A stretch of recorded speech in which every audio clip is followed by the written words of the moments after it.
Hello sun moon Venus and rising Scorpio. तो ये reading नवंबर के लिए होगी, जिसमें मैं आपके लिए नवंबर की पास्ट प्रेजेंट फ्यूचर एनर्जीज को देखूंगी। तो चलिए शुरू करते हैं चैलेंज से।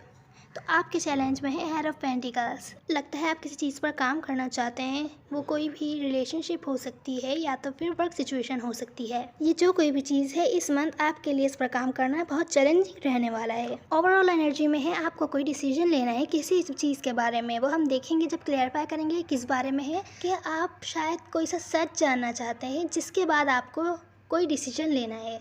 हो सकता है आप दो लोगों से या दो सिचुएशन से एक साथ डील कर रहे हों। यहाँ रिसेंट पास्ट में लगता है कि किसी की मिसगाइड की वजह से कोई सी रिलेशनशिप रिसेंटली एंड हुई है। किसी ने आपको कोई गलत गाइड दी हो या किसी ने किसी और को कोई गलत गाइड दी हो, जिसकी वजह से आपके कोई ब्रेकअप हुआ है या कोई सी रिलेशनशिप एंड हुई है। 3 डेज़, 3 वीक्स, 3 मंथ्स भी हो सकते हैं कि हो गए हों। ये फ्यूचर की भी एनर्जीज हो सकती हैं कि नवंबर के स्टार्टिंग में ऐसा होने वाला हो। सबकी टाइमलाइन डिफरेंट होती है, तो जैसा रेजोनेट हो वैसे लीजिए। किसी ऐसे पर्सन के साथ आपकी एंडिंग हुई है जिसको आप कुछ ना कुछ ऑफर करना चाहते थे। यहाँ प्रेजेंट मोमेंट में कोई बहुत ज़्यादा खुश है, क्योंकि कोई किसी से बहुत ज़्यादा ऑब्सेस्ड है या कोई सी रिलेशनशिप टॉक्सिक है, पर कोई फिर भी बहुत खुश है। और कोई इमोशनली डिस्कनेक्ट है किसी से। या इसको ऐसा ले सकते हैं, कोई किसी टॉक्सिक रिलेशनशिप से डिस्कनेक्ट होने के बाद बहुत खुश है। प्रेजेंट मोमेंट की एनर्जीज हैं ये। जब हम क्लैरिफाई करेंगे तो हम देखेंगे ये किस बारे में है। नियर फ्यूचर में किसी को बहुत ज़्यादा स्टक फील हो रहा है, कोई बहुत ज़्यादा हार्ट ब्रोकन है, वो हील होने से कासिर है, उससे वो हील नहीं हो पा रहा है। तो चलिए सबसे पहले आपका चैलेंज क्लैरिफाई करते हैं। लगता है आप किसी ऐसी रिलेशनशिप पे काम करना चाहते हैं जिससे आप मूव ऑन नहीं हुए हैं, या अगर आप किसी न्यू सिचुएशंस में हैं तो भी आप पुरानी रिलेशनशिप को जगल कर रहे हैं, या तो फिर पुरानी रिलेशनशिप के बारे में सोच रहे हैं या उधर ही स्टक हैं।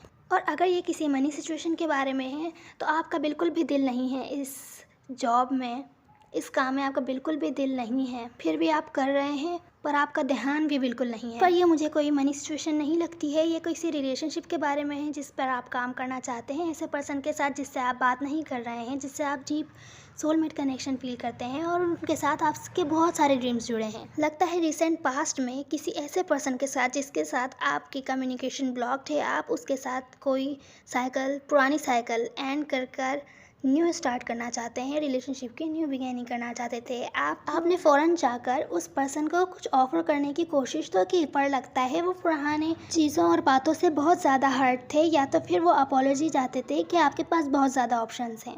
या एक सिचुएशन मुझे यूँ भी दिख रही है कि कोई टॉक्सिक पर्सन आपके साथ न्यू बिगेनिंग चाहता था, और दिखने में वो भले कितना ही हैंडसम खूबसूरत हो, आपको उसके टॉक्सिक तरीके अच्छे से पता थे। तो रिसेंट पास में आपने जाके किसी को अपॉलॉजी ऑफर तो करी, पर इस पर्सन को कोई सच चाहिए था।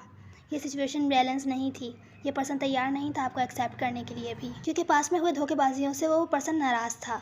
बहुत गुस्सा भी है, बहुत गुस्सा भी था और हर्ट था। अब हील हो चुका है, पर नाराज़ ज़रूर है आपसे। आप फिर भी पुरानी बातों को जाने देना चाहते थे। अपने दिल का बोझ हल्का करके इस पर्सन को कुछ सेटिस्फाइंग ऑफर करना चाहते थे।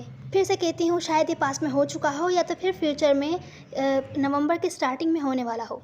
प्रेजेंट मोमेंट में कोई किसी को मैनिफेस्ट कर रहा है कि जो इमोशनली डिस्कनेक्ट हो गया है उससे वो वापस आ जाए, कोई सी सिचुएशन को बैलेंस करने के लिए। इसी वजह से वो बहुत ज़्यादा खुश है। आप या आपके पर्सन कोई भी हो सकता है, पर अगर कोई भी वापस आया, उसने माफ़ी नहीं मांगी अपने बिहेवियर के लिए और ना ही तो कुछ लॉन्ग टर्म ऑफर करा, दूसरे पर्सन को ये लगने लगा कि ये पर्सन लॉयल नहीं है, तो वही सब सिचुएशंस होंगी ऐसे जिसमें बहुत सारे लोग इन्वॉल्व्ड हों और कोई बहुत ज़्यादा गुस्सा होगा कि वही पुरानी चीज़ ऑफ़र करिए। अगर फ्रेंडशिप थी है तो वही फ्रेंडशिप और कुछ आगे नेक्स्ट लेवल नहीं हो सका।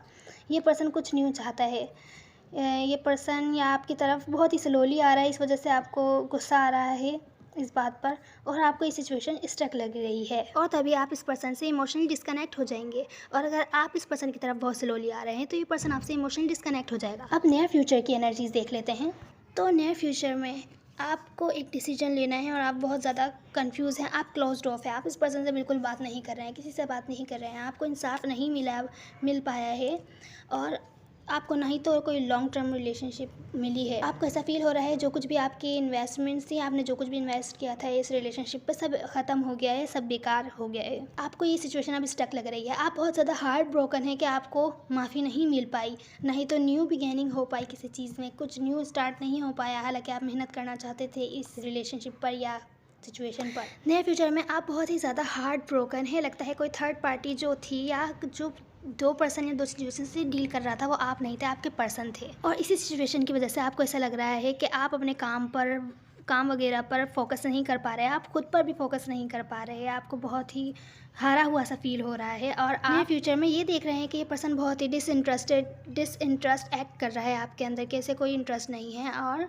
बहुत ज़्यादा खुश है। आपको सपोर्ट ना करके आपका दिल तोड़कर वो पर्सन बहुत ज़्यादा खुश है। तो आपको बहुत ज़्यादा आप हार्ट ब्रोकन है और मूव ऑन नहीं हो पा रहे हैं नियर फ्यूचर में। बहुत ही मिस्टीरियस और टफ रीडिंग है। चलिए आपकी एडवाइस देख लेते हैं स्कॉर्पियो।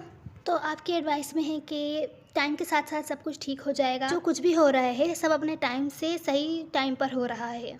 आपके लिए बेहतर होगा कि आप दुनिया से ब्रेक लीजिए और अपने ऊपर फोकस कीजिए। दूसरों के बारे में सोचना कम करिए और अपने बारे में ज़्यादा सोचिए। किसी भी चीज़ में किसी भी किस्म का चेंज ना कीजिए।